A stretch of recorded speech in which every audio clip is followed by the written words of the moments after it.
Hello,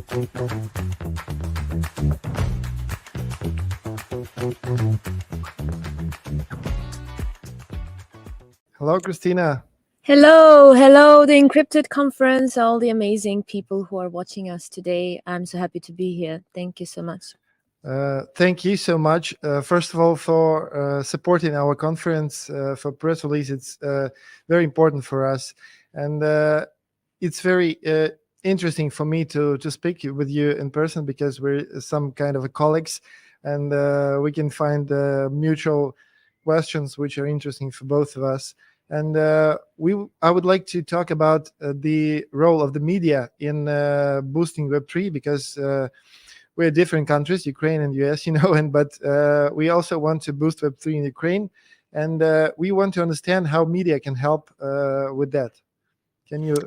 Thank you very much for this question. I just a little correction. I'm personally not based in the US, and we as Cointelegraph are a decentralized media, so we are based in over 30 countries, and I have colleagues now who are with you in Kiev as well. So I'm really happy that we have this presence, because in my opinion, this reflects also the role of media that is constantly changing through years. Journalism is one of the oldest profession, but at the same time is one of the most innovative, because it has to adapt to the realities. And being decentralized is an opportunity not only obviously to get scoops from all over the world. Now that we have internet, those scoops mainly come from the web. But this is an opportunity to look at the reality through the eyes of different realities, different people. And this is very important. So I think based on this, the media role in the current boosting of the Web3 technology, blockchain, and everything that comes with new vision of how we want to enable our economy and all the daily life parts of the life that is related to economy. The importance of media is sort of a neutral judge, judge maybe not a good word, neutral educator. So in the world where we have so much information that we are overwhelmed with, if before media's role was rather to bring this information to people, because you wouldn't find this information without any media. I think someone from the Washington Post in like 60s said that journalism is the first rough draft of the history. It's not anymore like this, obviously, because you can find whatever you want on the internet, but media plays this role of bringing a neutral and non-biased view of what's going on. So it's sort of a summarizing, following up of any piece of information that you can find around in order to have a more clear directions in how to approach it. Then obviously no journalism is a panacea for getting educated. So I always encourage people to read as many sources as possible, to make their own researches, and know that journalists also, even though they try always not to be biased, there is some internal biases that bring maybe some angles and conceal some other angles, just because we want to push forward something that is important for us. So the more sources you get, the bigger picture you get in order to make your own research. I think it was your colleague from the previous talk that had this, not a financial advice on his t-shirt. Yes, no media is an advice. Media is an opportunity to get information and to get some ideas of where to find this information. Yeah, Konstantin, I absolutely agree with you about neutral education, because crypto and blockchain has a bad reputation because of a lack of a good and neutral information, because a lot of scammers and other not very good guys, they are very active. They sell their ads and so on and so forth, and people eat it because it's very easy to eat some information that you can pay $100 and get $1,000. It's easy to use, but our role is to bring neutral information, and the more people understand it's not just scam, it's a big it's a huge industry with its projects, and it's not only trading, it's developers, it's marketers, it's everyone.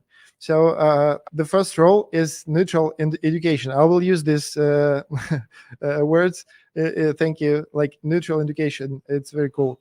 And the second question is, it's very interesting to hear it from you, because you're decentralized media and you're in 30 more countries, 30 plus countries. So I'm going to ask you about the regulation, because it's very important for boosting Web3 in any country.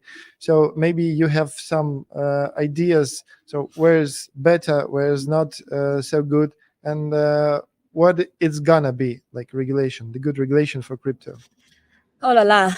This is a tricky question, obviously. I think that the best of any development, including in regulation, lies in dialogue. And I think in our industry, there is a part of us who think a bit into extreme terms, that we do not need any regulation, that we do not need to talk to regulators because they do not understand us.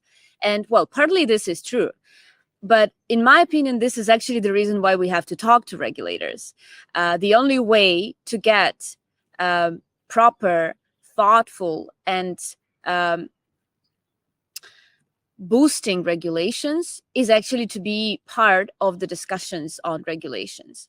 That's why we at Cointelegraph try to get in touch with all the events related to regulators and all those decision makers who obviously are part of the old world, but at the same time, they also the ones who will be part of the new world.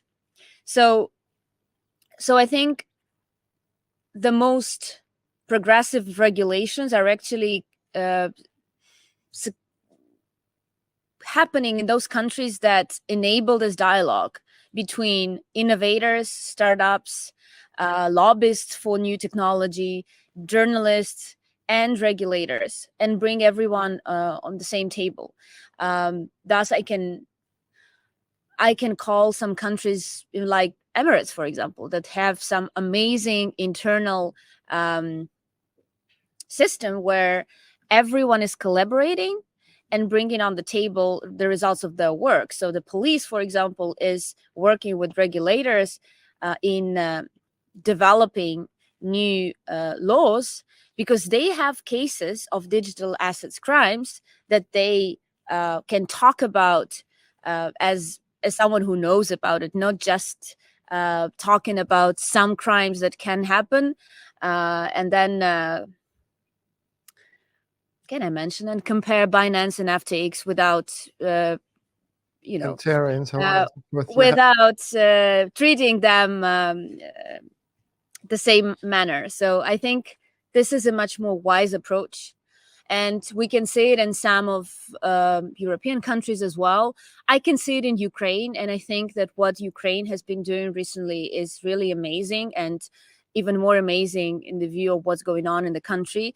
But the government is very open to discussions and acknowledges the importance of the new tech for the future of the country.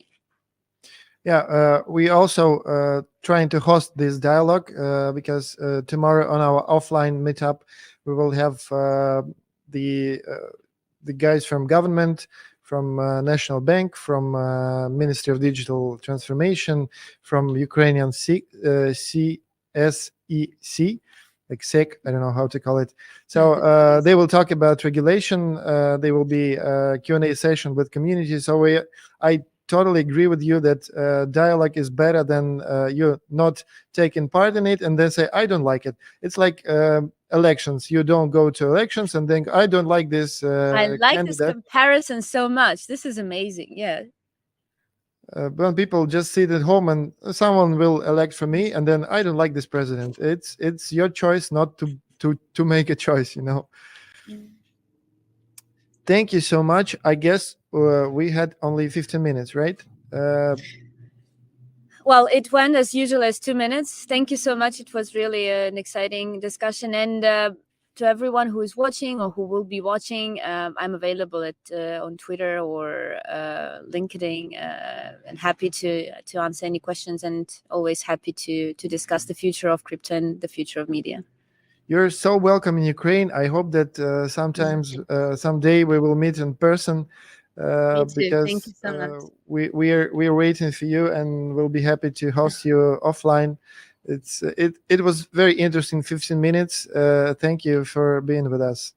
Thank you so much. Thank you. My pleasure. Thank you. Bye bye.